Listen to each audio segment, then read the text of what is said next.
오늘 말씀은 마태복음 15장 32절에서 38절까지 말씀입니다. 예수께서 제자들을 불러 이르시되 내가 무리를 불쌍히 여기노라. 그들이 나와 함께 있은지 이미 사흘임에 먹을 것이 없도다. 길에서 기진할까 하여 굶겨 보내지 못하겠노라. 제자들이 이르되 광야에서 우리가 어디서 이런 무리가 배부를 만큼 떡을 얻으리이까. 예수께서 이르시되 너에게 떡이 몇 개 있느냐. 이르되 7개와 작은 생선 2어마리가 있나이다 하거늘 예수께서 무리에게 명하사 땅에 앉게 하시고 떡 7개와 그 생선을 가지사 축사하시고 떼어 제자들에게 주시니 제자들이 무리에게 주매 다 배불리 먹고 남은 조각을 7강주리에 차게 거두었으며 먹은 자는 여자와 어린이 외에 4,000명이었더라. 안녕하세요, 갈릴리 식구 여러분. 코로나 바이러스로 인하여 사회적 격리 시간을 가진 지 한 달이 훌쩍 넘어가고 있습니다. 최근 뉴스를 보니까 확진자의 수가 정점을 찍고 줄어들 것이라고 예상하지만 사회적 활동을 하기에 조금 더 많은 시간이 필요할 것 같다고 하는군요. 요즘은 종종 각종 매체를 통하여 코로나 바이러스에 감염되었다가 회복한 사람들의 영상이나 경험담에 대한 이야기를 들을 수가 있습니다.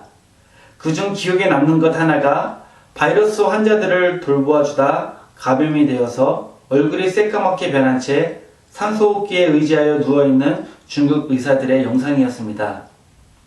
저와 아이들은 너무나도 안타깝고 걱정스러운 마음으로 영상을 보는데 오히려 영상 속의 그 환자 의사들은 자신의 동료들에게 굳건히 자신의 자리를 지켜줘서 고맙다는 인사를 글로 쓰며 격려하고 화이팅을 부르다 주었습니다.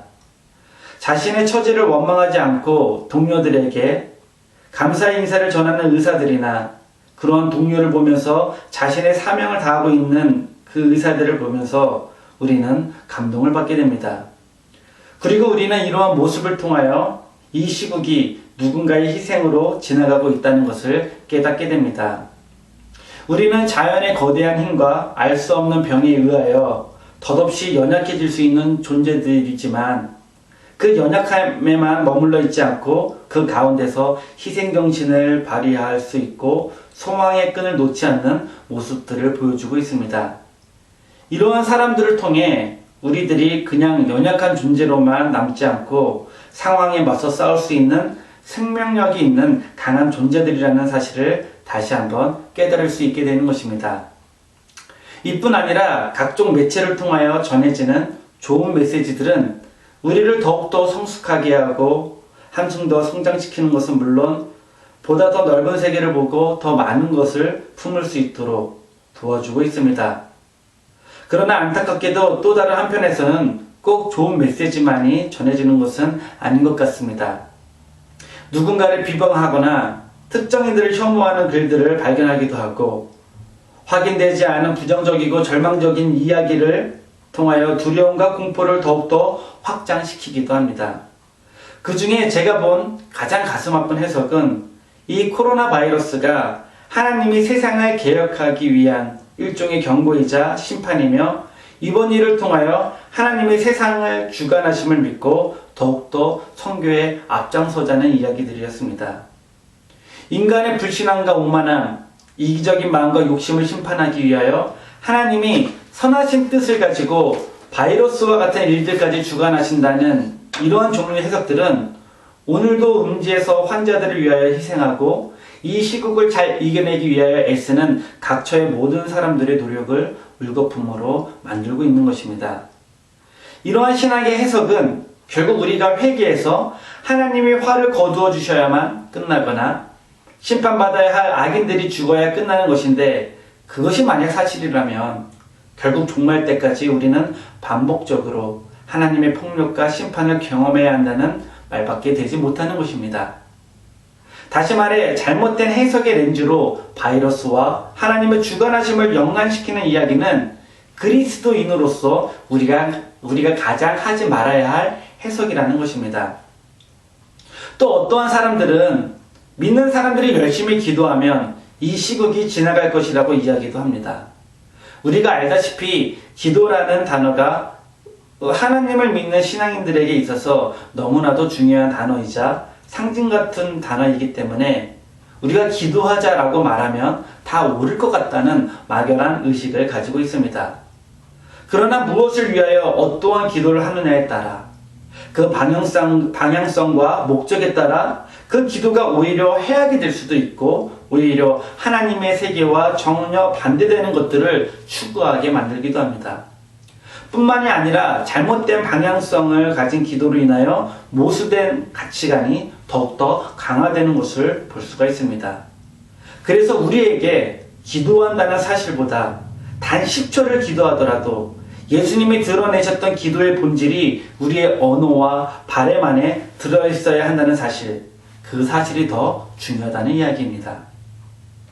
그런 면에서 지금 우리가 겪고 있는 이 시기는 지금까지 우리가 어떠한 신앙을 가졌는지, 어떠한 기도를 하고 그 기도가 어떠한 힘을 발휘하고 있는지 확인할 수 있는 가장 좋은 환경 중에 하나라고 볼 수가 있습니다.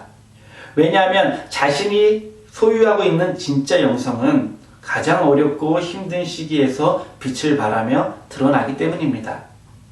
중요한 것은 이러한 개인적 신앙의 역량이 지금과 같이 서로 단절되어 있는 상태 속에서도 개인을 넘어 우리의 공동체의 삶에도 큰 영향을 줄 수 있다는 사실입니다.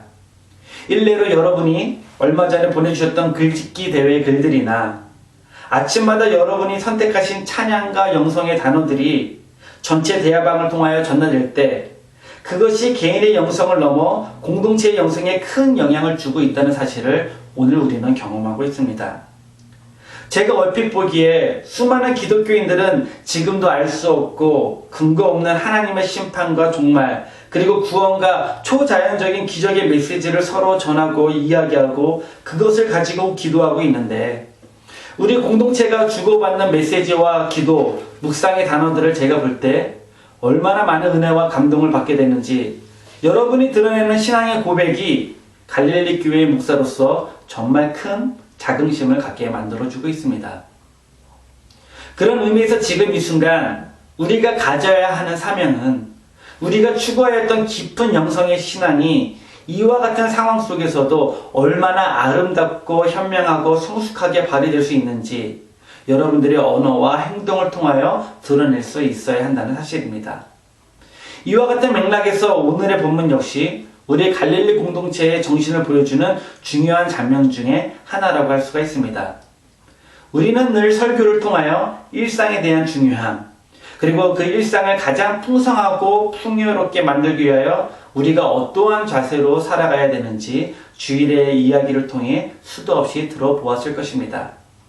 그런 면에서 오늘의 말씀은 새로움을 얻기 위함보다 우리의 것, 우리의 신앙을 다시 한번 되새기는 시간을 갖기 위한 목적으로 들으시면 참 좋을 것 같습니다. 인생을 살아가다 보면 어쩔 수 없이 만나게 되는 수많은 위기 앞에서 우리가 하나님 앞에 간구할 수 있는 것은 초자연적인 힘으로 우리들의 문제를 해결해 주시는 하나님의 절대적인 능력이 아닙니다. 우리에게 필요한 것은 우리에게 있는 것들을 발견할 수 있는 능력과 그리고 그것을 얼마만큼 가치 있게 사용할 수 있는가에 관한 활용의 능력입니다. 우리가 가진 것을 얼마만큼 가치 있고 아름답게 사용하느냐의 활용의 능력은 환경과 상황, 경제적 능력이 아닌 신앙의 문제라고 말할 수가 있는 것입니다. 그래서 우리는 바울이 고백한 나는 비천에 처할 줄도 알고 풍부에 처할 줄도 알아 모든 일, 곧 배부름과 배고픔과 풍부와 궁핍에도 처할 줄 아는 일체의 비결을 배웠노라. 내게 능력 주시는 자 안에서 내가 모든 것을 할 수 있느니라 라고 고백한 이 바울의 고백을 우리는 사모하고 있는 것입니다. 놀라운 것은 바울의 이 고백이 오늘 우리가 읽은 본문이 말하고자 하는 신앙의 중심과 일치하는 고백이었다는 것입니다. 우리는 이 문장 하나로 바울이 얼마만큼이나 예수님에 대하여 잘 이해하고 있고 예수님이 드러내셨던 신앙에 가까이 서 있었는지 알 수 있게 됩니다. 오늘 본문 속에 예수님과 바울이 공통적으로 이야기하고 있는 것이 있는데 그것은 내게 있는 것으로도 우리는 충분하고 풍성하게 살아갈 수 있다는 것입니다. 중요한 것은 여기서 말하는 우리가 가진 것 혹은 우리가 소유하고 있는 것의 정의가 물질을 기준으로 해서 말하는 것이 아니라는 사실입니다. 다시 말해 내가 가진 물질만으로 나는 넉넉히 풍성하게 살아갈 수 있다는 이야기가 아니라는 것이죠. 만약 누군가에게 지금 당신이 얼마를 가지고 있던 간에 그것이 당신이 풍성하게 살아가기에 충분한 것이요 라고 말한다면 그거는 오만이고 폭력이 될 것입니다. 바울의 고백이 말하는 것은 물질이 넉넉하다 혹은 네가 얼마가 있던 간에 그 물질만으로도 충분하다는 물질이 기준이 되는 이야기가 아닌 우리가 어떠한 상황 속에서도 하나님 나라의 삶을 명해해 나갈 수 있는 신앙의 능력이 우리의 삶 속에 충분한 힘을 가지고 있다는 이야기를 하고 있다는 것입니다. 다시 말해 우리가 어떠한 상황 속에 있던 간에 그리고 우리가 가진 것이 무엇이든 간에 그것들이 만들어낼 수 있는 최대치의 행복을 우리가 가지고 있는 신앙의 능력을 통해서 풍성히 이끌어 나갈 수 있는 힘이 있다는 사실을 이야기하고 있다는 것이죠. 그리고 그 능력을 발휘할 수 있는 원천적 힘은 바로 예수님이 품었던 마음과 행동에서 비롯된다는 사실입니다. 예수님이 품으셨던 마음의 중심 혹은 그 능력을 소유하는 것, 그것이 우리가 추구하는 믿음이자 우리가 사모하는 신앙의 능력이라고 말할 수 있는 것입니다. 그러하기 때문에 실병이여 혹은 오병이어의 이야기는 예수님이 우리의 문제를 기적처럼 해결해 주시고 그러기 위해 우리의 작은 것이라도 드릴 수 있는 용기가 있어야 한다는 그러한 1차원적인 이야기가 아니라는 사실입니다. 이 이야기는 하나님의 나라를 추구하는 사람들이 만들어가는 삶의 방식에 관한 이야기이자 그 삶의 방식의 능력이 어느 상황 가운데서도 삶의 기적을 만들어 나갈 수 있는 충분한 힘과 여건을 가지고 있다는 이야기인 것입니다. 오늘 본문에서 예수님께서 제자들을 불러 모으십니다. 지금 저들이 나와 함께 한 지 이미 사흘이 다 되었는데 이제 더 이상 그들에게 먹을 것이 없는 것 같도다. 나는 그들이 길에서 탈진하게 될까 걱정이 되는구나. 나는 저들을 그냥 외면하여 굶겨보내지 못하겠는데 지금 우리에게 남아있는 음식이 얼마나 되는지 물어보십니다. 그러자 제자들은 빵 7개와 물고기 2마리만 놓여져 있다고 대답을 합니다. 그것이 그들이 가지고 있던 모든 것이었습니다.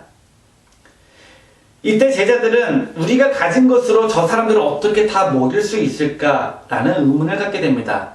하지만 예수님께서는 그 적은 것을 가지고 오라 하시고 가장 풍성하고 현명하고 아름답게 사용하는 방법을 보여주십니다. 예수님은 자신의 손에 들려진 그 음식 있는 그대로를 가지고 기도를 하셨고 기도 후에 그 음식들을 그 상황 가운데 가장 가치 있고 풍성하게 쓰여지도록 만들으셨습니다. 오늘 우리에게 중요한 것은 이 본문이 우리에게 들려주고자 하는 이야기가 과연 무엇이었겠느냐는 것입니다. 우리는 이 본문이 가지고 있는 메시지의 초점을 두 가지로 바라볼 수가 있습니다. 하나는 굶주림에 대응하는 예수님을 초자연적인 능력의 소유자로 바라보는 것과 또 다른 하나는 위기와 어려운 상황 앞에 어떻게 대응하고 계신가에 대한 시선이라고 말할 수 있습니다. 우리는 전자와 같이 위기 가운데 초자연적인 능력으로 굶주림을 해결해 주시는 해결사로서의 예수님을 바라보는 신앙을 가질 수가 있는 반면 또 한편으로는 주어진 것을 있는 그대로 받아들이시고 그것을 위해 기도하시는 인간적인 예수님의 초점을 맞추어 바라볼 수가 있게 됩니다. 전자의 초점은 전지전능한 예수님의 능력을 보는 것이고 후자의 초점은 그 상황 속에서 가진 것을 가지고 우리처럼 기도하시는 예수님의 모습을 보는 것입니다. 우리가 신앙이 있다면 여기서 꼭 깊게 생각해 보아야 하는 것이 있습니다. 무엇이 어떠한 해석이 우리의 삶을 더욱더 풍성히 만들어 갈 수 있을까 하는 현실의 문제인 것입니다. 우리가 성경의 기적 이야기들을 들을 때 예수님 자체의 시선을 두는 경우가 있는데 그것은 기적 이야기들을 쓴 목적에 크게 벗어나는 것입니다. 예수님이 만약 기적을 일으키는 능력자다, 다시 말해 예수는 하나님과 같이 전지전능한 능력자다라는 것을 드러내기 위해 쓰여진 것이라면 빵과 물고기의 소품은 사실상 쓸모가 없습니다. 이스라엘을 이집트에서 탈출시킬 때 하나님이 쓰셨던 방법처럼 만나와 메추라기를 하늘에서 곧바로 내리게 하셨다. 이러면 예수님이 메시아가 되거나 하나님과 같다는 것을 증명하는 일로 아주 깔끔하게 될 것입니다.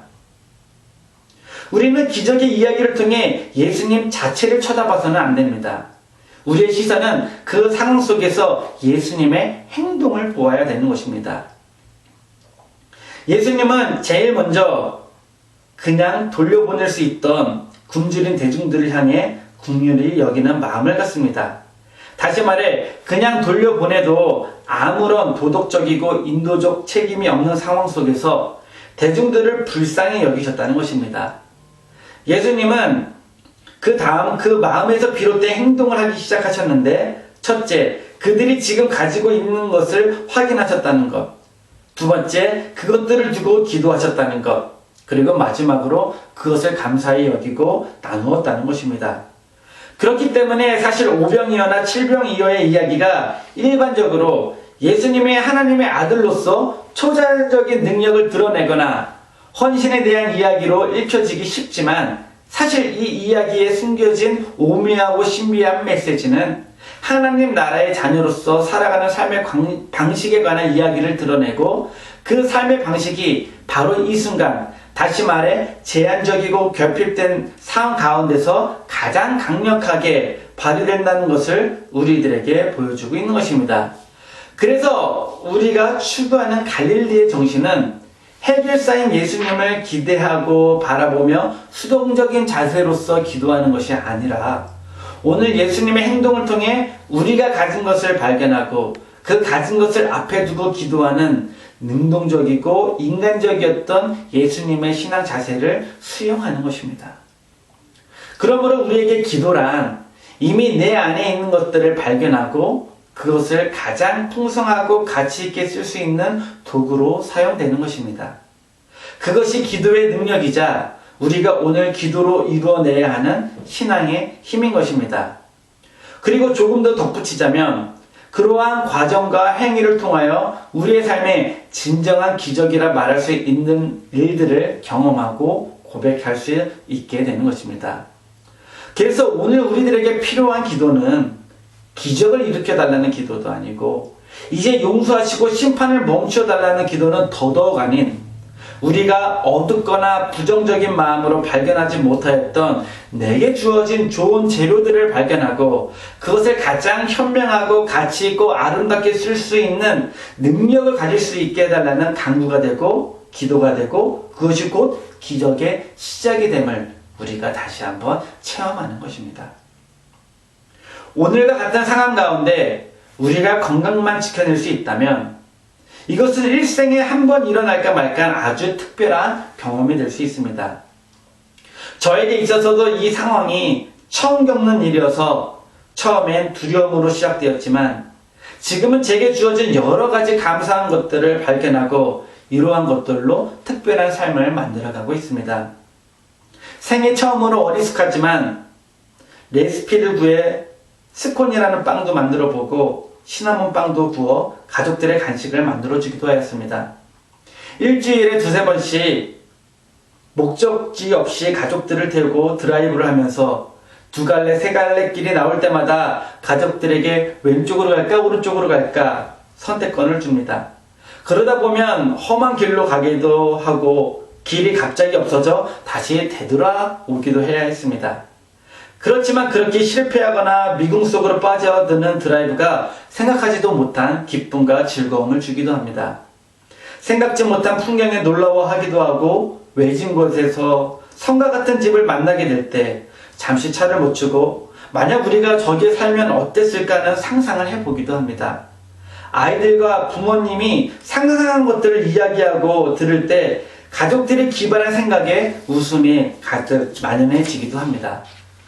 원래는 다음 주에 여러분과 함께 하려고 했던 일인데, 어저께는 이 시기에 가장 고생하고 있을 의사나 간호사들에게 아이들이 손수 정성껏 쓴 손편지를 전달하기도 하였고, 또 다음 주에는 가족에게 상품을 걸고 오늘의 사건을 앞으로 이루고 싶은 각자의 꿈에 어떻게 접목시킬지 발표하는 시간을 가져보기도 할 것입니다.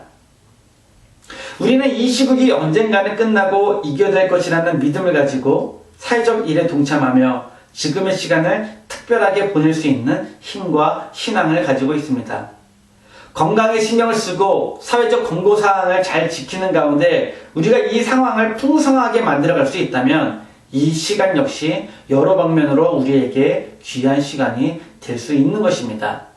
그리고 이 특수한 상황을 기도하며 뜻깊고 아름답게 만들어 나아갈 때 우리는 우리가 가지고 있는 신앙의 능력이 얼마나 귀한 것인지, 얼마나 소중한 것인지 우리는 깨닫고 감사할 수 있게 되는 것입니다. 다윗이 광야에서 발견하였던 하나님의 신비하신 사랑을 우리도 발견할 수 있게 되는 놀라운 경험을 이루어 나갈 수 있게 되는 것입니다.